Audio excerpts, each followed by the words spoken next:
ان الحمد للہ نحمده ونصلی علی رسولہ الکریم اما بعد اعوذ باللہ السمیع العلیم من الشیطان الرجیم من حمزہ ونفخہ ونفثہ بسم اللہ الرحمن الرحیم وما من دابۃ فی الارض الا علی اللہ رزقها ویعلم مستقرها ومستودعها کل فی کتاب مبین۔ آج انشاءاللہ 12ویں پارے کا خلاصہ آپ کے سامنے پیش کیا جا رہا ہے۔ اس پارے کے اندر 2 صورتیں ہیں، پہلے سورہ ہود ہے اور آگے سورہ یوسف ہے۔ سورہ ہود اللہ رب العالمین کے نبی سیدنا ہود علیہ السلام کے نام پر اس سورت کا نام رکھا گیا ہے۔ یہ سورت مکی ہے، رسول اللہ صلی اللہ علیہ وسلم کے قیام مکہ میں نازل ہوئی۔ پچھلی سورت سورہ یونس تھی، وہ حضرت یونس علیہ السلام کے نام پر تھی، اور سورہ یونس میں جو ہے مشرکین مکہ کا جو اللہ کی وحی پر اور اللہ کے رسول صلی اللہ علیہ وسلم پر شک تھا، اس کا رد کیا گیا۔ قرآن میں وہ شک کرتے تھے، اس کا رد کیا گیا۔ اللہ کی وحی قرآن اور رسول اللہ صلی اللہ علیہ وسلم کی رسالت، اس میں شک کرتے تھے، اس کا رد دلائل کے ساتھ کیا گیا۔ اس صورت میں ان کا عقیدہ آخرت، اس کے بارے میں بھی شک تھا کہ مر جائیں گے دوبارہ اٹھیں گے یا نہیں اٹھیں گے، اس میں بھی وہ شک کرتے تھے، اس کا ازالہ کیا گیا ہے۔ اور اللہ رب العالمین نے اس صورت میں اپنا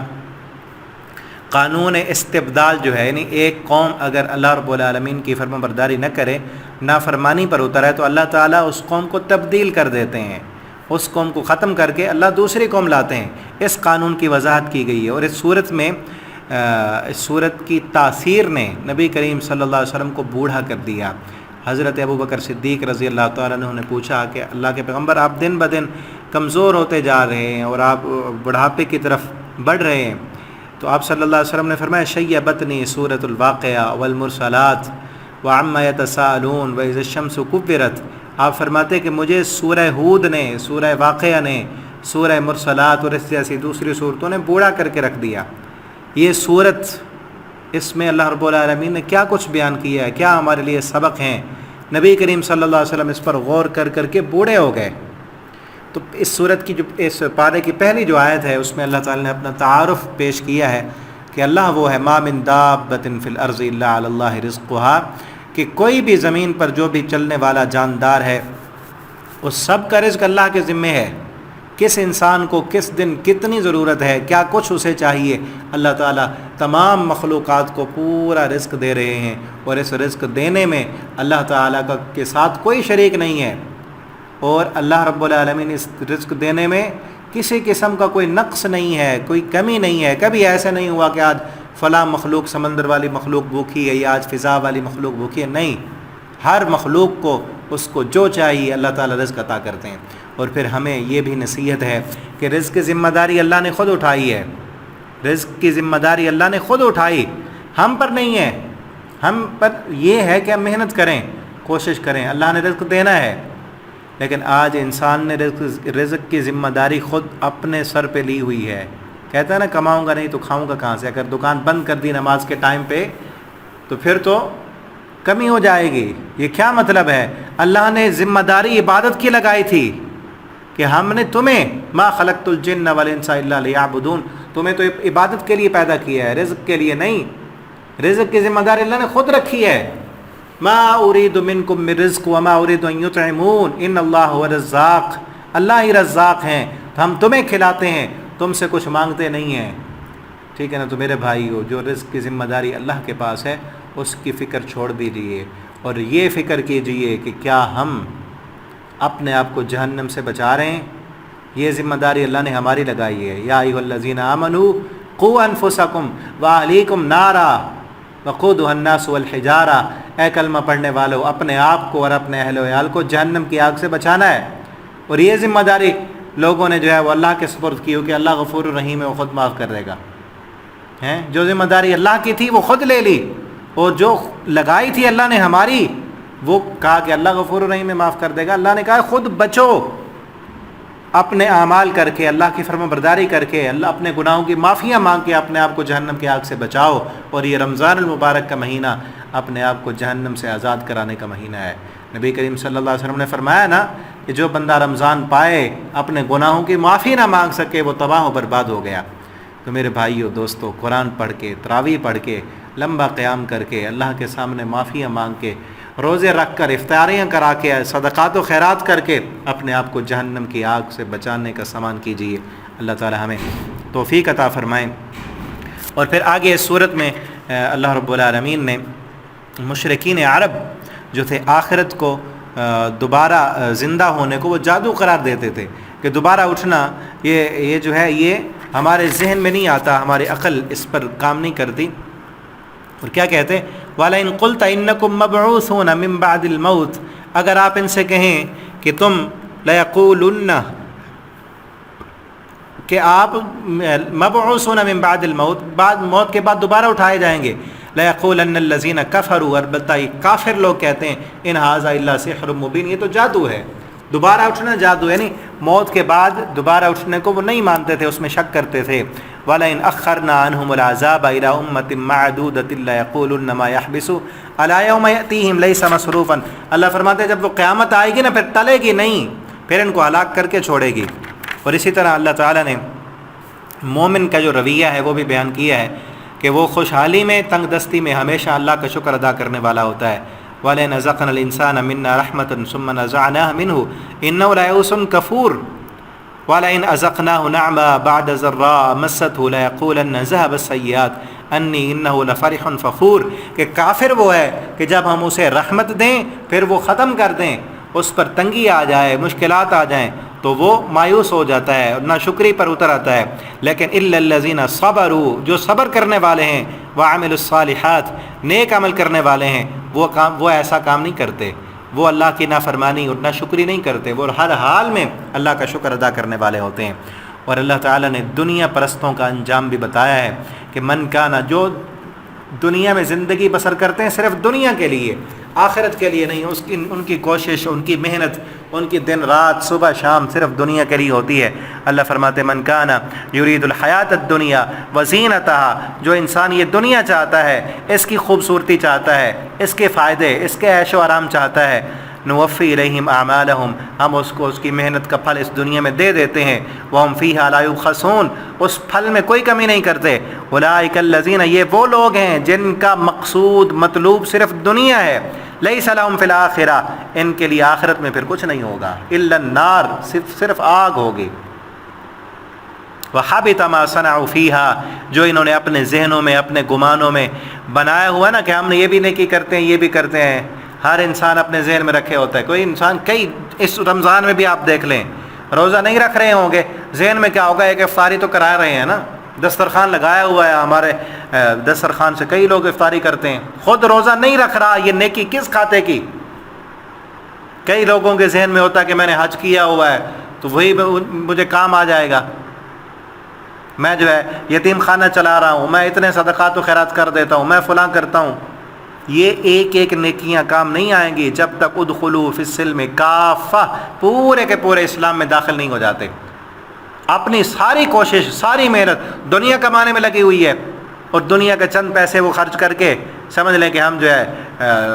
آخرت میں بھی ہمیں سب کچھ ملے گا، ایسے نہیں ہوگا۔ اللہ فرماتے ہیں آخرت اس کی، من کان یرید الآخرہ وسعی لہا سعیہا، جو انسان آخرت چاہتا ہے اس کے مطابق پھر کوشش کرتا ہے، اسی کی کوشش کامیاب ہوگی۔ جس کی محنت کوشش دنیا کے لیے، آخرت میں کچھ ملنے والا نہیں ہے۔ اور پھر اس کے بعد اللہ تعالیٰ نے جن قوموں پر عذاب نازل ہوا ان قوموں کا تذکرہ کیا ہے۔ میں مختصراً آپ کو بتاتا ہوں۔ پہلے نوح علیہ السلام کی قوم کا ذکر ہے۔ نوح علیہ السلام 950 سال تک ان کو دعوت دیتے رہے، قوم نہ مانی، اور پھر اللہ تعالیٰ نے ان کو حکم دیا کہ آپ کشتی تیار کریں۔ یہاں پر وہ بھی ذکر ہے وَاصْنَعِ الْفُلْكَ بِأَعْيُنِنَا، ہماری آنکھوں کے سامنے کشتی بنائیں۔ کشتی جب بنا رہے تھے لوگ مذاق کر رہے تھے کہ اس صحرا میں کشتی کیسے چلے گی؟ پھر اللہ رب العالمین کا عذاب آیا، پانی نکلا، اور اس کشتی میں سارے لوگوں کو اللہ تعالیٰ نے، جتنی بھی مخلوق تھی، ہر مخلوق کا جوڑا جوڑا بٹھایا، لیکن اللہ تعالیٰ نے فرمایا مشرک کو نہیں بٹھانا، جس نے میرا انکار کیا، شرک کیا، اس کو نہیں بٹھانا۔ نوح علیہ السلام کا اپنا بیٹا، بڑا زبردست یہاں پر عقیدے کی بات ہے، ان کا اپنا بیٹا جس نے پیغمبر علیہ السلام کا کلمہ نہیں پڑھا، مشرک تھا، وہ کہنے لگا سآوی الی جبل یعصمنی من الماء، مجھے یہ پہاڑ بچا لے گا، اس پر چڑھ جاؤں گا، پہاڑ کو مشکل کشا ماننے والا کہتا یہ مجھے بچا لے گا۔ نوح علیہ السلام نے کہا لا عاصم اليوم من امر اللہ، آج اللہ کے عذاب سے کوئی بچانے والا نہیں ہے۔ وہ نہ بیٹھا، مشرک تھا۔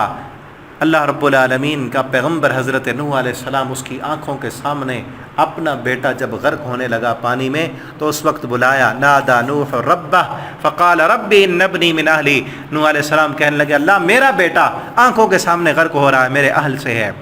تو اللہ رب العالمین نے اپنا قانون نہیں بدلا، رب کا قانون ہے کہ مشرک کے لیے معافی نہیں ہے، چاہے وہ پیغمبر کا بیٹا ہو، پیغمبر کا باپ ابراہیم علیہ السلام کا باپ مشرک ہے، اللہ نے معافی نہیں دی۔ محمد الرسول اللہ صلی اللہ علیہ وسلم کے سگا چچا ابو طالب کلمہ نہیں پڑھا، اللہ نے معافی نہیں دی۔ مشرک کے لیے کوئی معافی نہیں، بلکہ اللہ تعالیٰ نے کہا یا نوح انہ لیس من اہلک، اے نوح انہ لیس من اہلک، یہ آپ کا اہل نہیں ہے، انہ عمل غیر صالح، یہ اس کے عمل درست نہیں ہے، فلا تسألنی ما لیس لک بہ علم، اس کے بارے میں سوال بھی نہیں کرنا۔ اور آگے عاد علیہ السلام کی قوم کا ذکر ہے، انہوں نے بھی پیغمبر کو جھٹلایا، نہ مانا۔ اللہ رب العالمین نے ان پر بھی تلک عاد جحدوا بآیات ربہم وعصوا رسلا، یہ عاد ہیں، دیکھو ان کے مکانات میں چل پھر کر دیکھو کس طرح ہم نے نیست و نابود کر دیا۔ واتبعوا امر کل جبار عنید، ہر بڑے متکبر اور دولت والے کا حکم مانا، اور پھر ہم نے ان کو دنیا کے اندر کس طرح ملیا میٹ کر دیا۔ آگے قوم سمود کا ذکر ہے، فرمایا اخذ الذین ظلموا الصیحہ، ان ظالموں کو، ان سمود والوں کو ایک سخت چیخ نے پکڑ لیا۔ اور پھر اس کے بعد حضرت ابراہیم علیہ السلام کا ذکر ہے، ان کے پاس فرشتے آئے بیٹے کی خوشخبری دینے کے لیے۔ پھر لوط علیہ السلام کا ذکر ہے، ان کی قوم کو بھی اللہ نے تباہ کر دیا۔ فرمایا فلما جاء امرنا جعلنا عالیہا سافلہا وامطرنا علیہا حجارہ، ان کی زمین کو اٹھایا، نیچے والا حصہ الٹا کر کے پٹخ دیا، اوپر سے پتھروں کی بارش برسائی۔ پھر آگے قوم شعیب ہے جو ناپ تول میں کمی کیا کرتی تھی، ان کو بھی اللہ رب العالمین نے صفحہ ہستی سے مٹا کر نیست و نابود کر کے عبرت کا نشان بنایا۔ اور پھر آگے یہ فرعون کا تذکرہ ہے، اور پھر ان ساری تباہ شدہ قوموں پر اللہ رب العالمین نے ایک تبصرہ کیا اور فرمایا کہ ذالک من انباء القری نقصہ علیک، یہ وہ خبریں ہیں، یہ وہ قومیں ہیں جو اس زمین پر آباد تھیں، اپنے آپ کو بڑے بڑے قوت والے طاقت والے سمجھا کرتے تھے۔ منہا قائم و حسید، کچھ کے ابھی مکانات کھڑے ہیں اور کچھ کو ہم نے بالکل مٹا کر ملیا میٹ کر کے رکھ دیا، ان کے نشانات بھی ختم کر دیے۔ وما ظلمناہم، ہم نے ان پر ظلم نہیں کیا، ولیکن ظلموا انفسہم، یہ خود ہی اپنے آپ پر ظلم کرنے والے تھے پیغمبروں کی نافرمانیاں کر کے۔ اور پھر فاستقم کما امرت، نبی کریم صلی اللہ علیہ وسلم کو حکم دیا گیا کہ جو آپ کو حکم دیا ہے اس پر آپ استقامت اختیار کریں، آپ استقامت اختیار کریں، آپ ڈٹ جائیں اس پر۔ اور یہی بات تھی کہ نبی کریم صلی اللہ علیہ وسلم کو اس صورت نے بوڑھا کر دیا کہ مشکلات آ رہی ہیں، پریشانیاں آ رہی ہیں، اس پر آپ ڈٹ جائیں۔ ایمان، قالوا آمنا ثم استقاموا تتنزل علیہم الملائکہ، آمنا کہا پھر اس پر ڈٹ گئے، انہی پر ہی اللہ رب العالمین کی طرف سے فرشتے نازل ہوتے ہیں۔ اور پھر اس کے بعد آگے سورہ یوسف ہے، سورہ یوسف بھی مکی ہے۔ رسول اللہ صلی اللہ علیہ وسلم دوسرے مسلمان جس طرح ان کے عزیز و اقارب رشتہ دار ان پر ظلم و ستم کر رہے تھے، اور اس وقت نہایت غم اور پریشانی کی حالت اور کیفیت تھی۔ بعض اوقات مشرکین مکہ سے آپ صلی اللہ علیہ وسلم فرماتے کہ میں تم سے رشتہ داری بھی ہے، تعلق بھی ہے، میں تم سے کچھ نہیں مانگتا اپنی اس دعوت کے نتیجے میں، لیکن اس کے باوجود بھی تم اس قدر بے رخی اختیار کرتے ہو۔ تو ایسے موقع پر نبی کریم صلی اللہ علیہ وسلم پر اللہ رب العالمین نے یہ سورہ یوسف نازل کی کہ جس طرح یوسف علیہ السلام کے اپنے بھائیوں نے یوسف علیہ السلام کے ساتھ حسد کیا تھا اور اس حسد میں آ کر قتل کے پلان بنائے تھے، کنویں میں ڈالا تھا، وقت گزرنے کے ساتھ ساتھ اللہ نے وقت کی بادشاہت عطا کی تھی، اسی طرح آپ صلی اللہ علیہ وسلم کے اپنے رشتہ دار آپ سے حسد کر کے آپ کے قتل کے پلان بنا رہے تھے، اور آپ صلی اللہ علیہ وسلم قتل کا پلان بنایا تھا نا، پھر آپ صلی اللہ علیہ وسلم ہجرت کر کے مدینہ میں گئے، تو اس میں آپ کو یہ تسلی دی گئی کہ جس طرح یوسف علیہ السلام وقت کے پھر بادشاہ بنے تھے، وہی حسد کرنے والے بھائی آپ کے در پر سوالی بن کے آئے تھے، اے نبی صلی اللہ علیہ وسلم آپ بھی صبر کریں۔ اور جس طرح یوسف کے بھائی ان کے در پہ مانگنے کے لیے آئے ہوئے تھے نا، اسی طرح یہ لوگ بھی جو حسد کر رہے ہیں، آپ کو مار رہے ہیں، آپ کے قتل کے پلان بنا رہے ہیں، ایک وقت آئے گا ہم آپ کو بادشاہت عطا کریں گے، اور یہ لوگ آپ کے در پہ آئے ہوئے ہوں گے۔ وقت نے یہ بتایا کہ ابو سفیان نبی کریم صلی اللہ علیہ وسلم کے پاس مدینہ میں آیا تھا اور آ کر کہنے لگا کہ ہم پر قحط سالی ہے، آپ ثمامہ بن اسال سے کہیں ہماری گندم اس نے روکی ہوئی ہے وہ بحال کر دے۔ وہی وقت آیا تھا۔ تو اس صورت میں اللہ رب العالمین نے اس قصے کو، سورہ یوسف علیہ السلام کا قصہ تفصیلاً اور ترتیب کے ساتھ بیان کیا ہے۔ بڑا زبردست واقعہ ہے۔ ابھی تو چونکہ وقت مختصر ہے، میں مختصر ہی آپ کو اس میں جو ہمیں سبق ملتے ہیں وہی بتاؤں گا۔ اگر آپ نے تفصیلاً پڑھنا ہے تو ترجمہ قرآن کے ہمارے اسباق ہیں یوٹیوب پر موجود ہیں، اس میں تفصیلاً ہم نے ریکارڈ کیا ہے۔ پھر انشاءاللہ مزید تفسیر کا جو کورس جاری ہے اس میں بھی بیان کریں گے۔ تو اس صورت میں ہمیں جو درس اور پیغام ملتا ہے کہ انسان اگر اللہ کے ساتھ اس کا تعلق مضبوط ہے تو اپنوں کا حسد اور غیروں کے بنائے ہوئے ان کے خلاف پروپیگنڈے کچھ بھی کام نہیں کر سکتے۔ اگر انسان اللہ سے ڈرنے والا ہے، اللہ کے ساتھ اس کا تعلق مضبوط ہے، تو اللہ رب العالمین ضرور بلندیاں اور ترقیاں عطا کرتے ہیں۔ یوسف علیہ السلام نے خواب دیکھا تھا، اپنے باپ کو بتایا تو انہوں نے کہا کہ اپنے بھائیوں کو نہیں بتانا کیونکہ وہ حسد کریں گے، شیطان ان کو ورغلائے گا۔ تو یوسف علیہ السلام کے بھائیوں نے جب پتہ چلا کہ باپ ہمارے اس بیٹے سے، اس بھائی سے زیادہ محبت کرتا ہے، انہوں نے کہا کہ ہم اسے باہر لے جاتے ہیں۔ پہلے پلان بنا لیا کہ قتل کرتے ہیں، ایک نے کہا کہ نہیں قتل نہیں کرتے، کنویں میں ڈال دیتے ہیں۔ انہوں نے پھر ایسے کیا، باپ سے لے گئے کنویں میں ڈالا، وہاں سے اللہ رب العالمین نے نکالا، اور پھر ایک بادشاہ عزیز مصر تھا جو وہ لے گیا اپنے گھر میں رکھا اور اپنے بیوی سے کہا کہ اس کو اپنا بیٹا بنا کر رکھنا ہے، لیکن اتنا حسین و جمیل تھے۔ نبی کریم صلی اللہ علیہ وسلم فرماتے ہیں کہ اللہ تعالیٰ نے آدھی خوبصورتی اکیلے یوسف علیہ السلام کو عطا کر دی تھی، تو اس خوبصورتی کی وجہ سے وہ اس عورت نے ان کو پھسلایا۔ وَلَمَّا بَلَغَ أَشُدَّهُ آتَيْنَاهُ حُكْمًا وَعِلْمًا وَكَذَلِكَ نَجْزِي الْمُحْسِنِينَ وَرَاوَدَتْهُ الَّتِي هُوَ فِي بَيْتِهَا عَن نَفْسِهِ، تو اس عورت نے پھسلایا،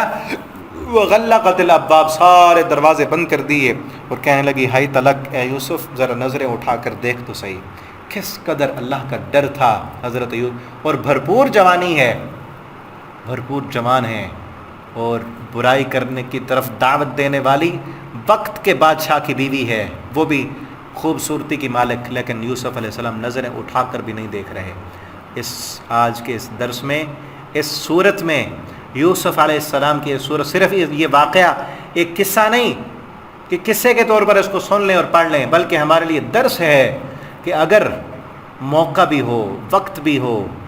اختیار بھی ہو، اسباب بھی ہوں، حالات بھی ہوں، انسان اس وقت گناہ چھوڑ دے اللہ کے ڈر کی وجہ سے، تو اللہ رب العالمین ضرور اس انسان کو دنیا کے اندر بھی مقام عطا کرتے ہیں، آخرت بھی انہی کے لیے ہے۔ ٹھیک ہے نا؟ ایک ہے کہ وقت نہیں، موقع نہیں، اسباب نہیں، حالات نہیں، گناہ نہیں کر رہا، یا لوگوں کے ڈر کی وجہ سے لوگ نہ دیکھ لیں، لوگ کیا کہیں گے، پکڑا نہ جاؤں، اس وجہ سے گناہ چھوڑتا ہے، تو کوئی نیکی نہیں ہے۔ نیکی یہ ہے کہ انسان اللہ کے ڈر کی وجہ سے گناہ چھوڑ دے۔ آج آپ کو بھی اس نیٹ کے دور میں، ٹھیک ہے نا، ہے تلک کہنے والی زلیخا کی جو ہے بہنیں آپ کو ملیں گی، فیس بک پر، واٹس ایپ پر ہے تلک کہنے والی، برائی کی طرف بلانے والی، لیکن آپ نے یوسف علیہ السلام کی صورت پڑھی ہے اور اس کو سنا ہے، یوسف بننا ہے اور کہنا ہے معاذ اللہ، اللہ آپ کو دنیا میں بھی بلندیاں عطا کرے گا، اللہ آپ کو دنیا میں بھی ان جگہوں پر اللہ تعالیٰ نے غلامی کی زندگی سے، قیدوں سے، جیل سے نکال کر وقت کے بادشاہ کے تخت پر بٹھا دیا تھا۔ اللہ رب العالمین نے کیا نیکی تھی۔ آج ہم چاہتے تو سبھی ہیں کہ ہوں اوج ثریا پہ مقیم، پہلے پیدا تو کل کوئی ایسا قلب سلیم، کوئی ایسا اپنے آپ کو بنائے تو صحیح کہ اللہ رب العالمین آپ کو کوئی مقام عطا کرے، مرتبہ عطا کرے، اور اللہ کے لیے کچھ دیں۔ ما ترک شیئا للہ، جو انسان اللہ کے لیے قربانی دیتا ہے اللہ رب العالمین ضرور اسے بلندیاں عطا کرتے ہیں۔ تو اللہ تعالیٰ کے لیے کہا کہ معاذ اللہ، میں اللہ سے ڈرنے والا ہوں، اور پھر اس کے بعد بھی امتحان آگے بڑھے۔ جب زلیخا کے چنگل میں نہ آئے تو اس نے آگے ساری عورتوں نے کہا کہ کیسی عورت ہے کہ ایک اپنے غلام پر فریفتہ ہوئی پھرتی ہے۔ اس نے کہا غلام کو دیکھو تو صحیح تم۔ جب سب عورتوں نے دیکھا وہ ساری پیچھے پڑ گئیں، اور کیا کہتے ہیں، رب کا قرآن کہتا ہے قالت فذلکن الذی لمتننی فیہ، وہ عورت جو بادشاہ کی بیوی تھی وہ اپنی ان ساری سہیلیاں ہی ہوں گی نا بڑے بڑے، اور پھر یہ بھی دیکھیں کہ کس قدر وہ معاشرہ برائی کی طرف اور فحاشی اور یعنی میں کھلی چھوٹ دی ہوئی تھی، وہ ساری عورتیں اکٹھی ہوئی ہیں اور غلام کو دیکھ رہی ہیں۔ اور وہ عورت جب یوسف علیہ السلام آئے دیکھا، ساری دیکھ کر کہنے لگی معاذ اللہ، فلما رأینا اکبرنا وقطعنا ایدینا قلنا حاشا للہ ما ھذا بشرا، یہ تو بشر ہی نہیں، یہ تو کوئی اور ہی چیز ہے، ان ھذا الا ملک کریم، یہ تو بڑا فرشتہ نظر آتا ہے کہ جس نے اتنا حسین و جمیل انسان ہماری طرف دیکھتا بھی نہیں، اتنی خوبصورت عورتیں اس کے سامنے ہیں، ان کو کیا پتا کہ جس کے دل میں اللہ کا ڈر ہو برائی کی طرف آنکھ اٹھا کر دیکھنا بھی گوارا نہیں کیا کرتا۔ اس لیے انہوں نے کہا یہ تو دیکھتا نہیں، یہ تو لگتا ہے انسان ہی نہیں ہے، انسان ہوتا تو ہماری طرف ضرور مائل ہو جاتا، اور پھر دعوت مل رہی ہے پھر بھی نہیں آ رہا۔ لیکن کیا معلوم تھا کہ جس کے دل میں اللہ کا ڈر ہو وہ ان دنیا کی لذتوں کے پیچھے نہیں بھاگا کرتے۔ تو وہ عورت پھر کیا کہتی ہے، زلیخا، جس کا نام زلیخا مشہور ہے لیکن قرآن و حدیث میں نہیں ہے کہ یہ نام، تو وہ عورت کہنے لگی فذالکن الذی لمتن فی، یہ ہے جس کے بارے میں تم مجھے ملامت کرتی تھی، کیا اس جیسا اتنا حسین و جمیل اس کے پیچھے کون نہ بہک پڑے۔ وَلَقَدْ رَاوَدتُّهُ عَن نَفْسِهِ، میں نے پھسلایا اس کو، فَاسْتَعْصَمَ، یہ بچ گیا ہے، میرے چنگل میں نہیں آیا، وَلَئِن لَّمْ يَفْعَلْ مَا آمُرُ، اگر اس نے نہ کیا جو میں کہتی ہوں، ہے تو غلام میرا، لَيُسْجَنَنَّ، اس کو میں قید میں ڈلوا دوں گی، وَلَيَكُونَ مِنَ الصَّاغِرِينَ، اور اس کو ذلیل کر کے رکھ دوں گی۔ قال رب السجن احب الی، یوسف علیہ السلام نے کہا اللہ مجھے پھر قید اچھی ہے، اس گناہ میں نہیں جانا چاہتا، مجھے قید میں بھیج دے۔ کیا ایمان تھا کہ اس برائی نہیں کرنا چاہتا، مجھے قید میں ڈال دیں، یہ میرے لیے بہتر ہے۔ اور آج کے نوجوانوں کو دیکھیں، ویزے لے رہے ہیں یورپ کے برائی کرنے کے لیے، یوسف علیہ السلام برائی سے بچنے کے لیے قید کو پسند کرتے ہیں کہ آزادانہ زندگی جیوں تو میں اس برائی میں کہیں پھنس نہ جاؤں۔ اور آگے کیا کہتے ہیں، وَإِلَّا تَصْرِفْ عَنِّي كَيْدَهُنَّ أَصْبُ إِلَيْهِنَّ، اگر اللہ تو نے نہ بچایا تو میں تو اس میں مائل ہو جاؤں گا، وَأَكُن مِّنَ الْجَاهِلِينَ، پھر میں جاہل بن جاؤں گا۔ یوسف علیہ السلام قید میں جا رہے ہیں گناہ سے بچنے کے لیے، اور آج کا نوجوان گناہ کرنے کے لیے جو ہے بہانے ڈھونڈ رہا ہوتا ہے، یورپ کے ویزے لے رہا ہے۔ اللہ رب العالمین ہمارے نوجوانوں کو یوسف علیہ السلام جیسا ایمان عطا فرما دیں، اگر بچیں گے قربانیاں دیں گے اللہ رب العالمین دنیا میں بھی عزتیں دیں گے، ورنہ اگر جو برائی میں پڑ گیا، زنا میں، فحش اور یعنی میں، دنیا بھی اس کی برباد ہے، آخرت بھی برباد ہے۔ اور پھر قید میں چلے گئے، وہاں پر دو ساتھی تھے، وہاں ان کو بھی دعوت توحید دی، خوابوں کی تعبیر بتائی ان کو، توحید، دعوت توحید دی ان کو۔ ایک مومن انسان، اللہ والا انسان، اللہ کے لیے اس کی ساری زندگی ہوتی ہے، چاہے وہ قیدوں میں بھی کیوں نہ ہو، پھر بھی اللہ رب العالمین کی دعوت، رب کی توحید، دین کی بات وہ کیا کرتا ہے۔ یا صاحب السجن ارباب متفرقون، اے میرے قید کے ساتھیوں، کیا مختلف رب وہ بہتر ہیں یا باللہ الواحد القہار، ایک رب جو زبردست ہے، تمام قوتوں، قدرتوں اور طاقتوں کا مالک ہے، اسی کے سامنے کیوں نہ جھک جائیں؟ جو تم نے بنائے ہوئے ہیں یہ تو تمہارے باپ دادا نے بنائے تھے، اللہ تعالیٰ نے نہیں کہا، انہوں نے شریک کر لی اللہ کے۔ اور پھر یہ علم تھا، خوابوں کی تعبیر کا علم، اس علم کی وجہ سے اللہ نے قید سے نجات دلائی۔ تو علم حاصل کرنا بھی بڑا اس میں علم کی فضیلت بھی ہے۔ پھر بادشاہ نے خواب دیکھی تھی، اس کی تعبیر کسی کو نہیں آئی، تو پھر وہ جو خواب پوچھ کر ایک قیدی چھٹ کر آیا تھا، اس کو نجات ملی تھی، اسے یاد آیا، پھر اس نے یوسف علیہ السلام کے پاس آیا، اور پھر یوسف علیہ السلام بھی فوراً باہر نہ نکلے، اور انہوں نے کہا کہ وہ عورتوں کو کیا حال ہے جنہوں نے مجھ پہ تہمت لگائی تھی۔ تو اللہ رب العالمین نے پھر سب کے سامنے پتہ چل گیا، اور اس عورت نے جس نے الزام لگایا تھا کہ یوسف علیہ السلام نے میرے اوپر جو ہے غلط نظر ڈالی ہے یا گناہ کرنے کی کوشش کی ہے، تو اس وقت اس نے کہا کہ میں نے اس کو پھلایا تھا، میں نے اس کو پھسلایا تھا۔ قال ما خطبكن اذ راوتن يوسف عن نفسه قلنا حاشا للہ، اللہ کی پناہ، ما علمنا علیہ من سوء، ہم نے اس میں کوئی برائی نہیں دیکھی۔ قالت امرأة العزیز الآن حصحص الحق، وہ عزیز مصر کی بیوی نے کہا اب حق جو ہے واضح ہو گیا ہے، انا راودت عن نفسی، میں نے اس کو پھسلایا تھا، ولا انہ لمن الصادقین، یہ یوسف سچا تھا، میں نے اس پر جھوٹا الزام لگایا تھا۔ تو اس کے بعد یہ پاک دامنی بھی سب کے سامنے آ گئی، اور پھر اس کے بعد کیا ہوا، اللہ رب العالمین نے کیسے پھر اس قید سے نکال کر جو ہے حکمرانی عطا کی، تخت عطا کیا، پھر بھائی بھی آئے، یہ دلچسپ واقعہ پھر آگے انشاءاللہ اگلے پارے میں بیان ہوا ہے، وہ کل انشاءاللہ ہم اس پر بات کریں گے۔ اللہ تعالی ہمیں بھی یوسف علیہ السلام جیسا ایمان دیں، اللہ ہماری عزتوں کو محفوظ فرمائے، اللہ رب العالمین ہمیں قرآن پڑھنے، سمجھنے، اس کے مطابق عمل کرنے کی توفیق عطا فرما دیں۔ آخر دعوانا ان الحمد للہ رب العالمین۔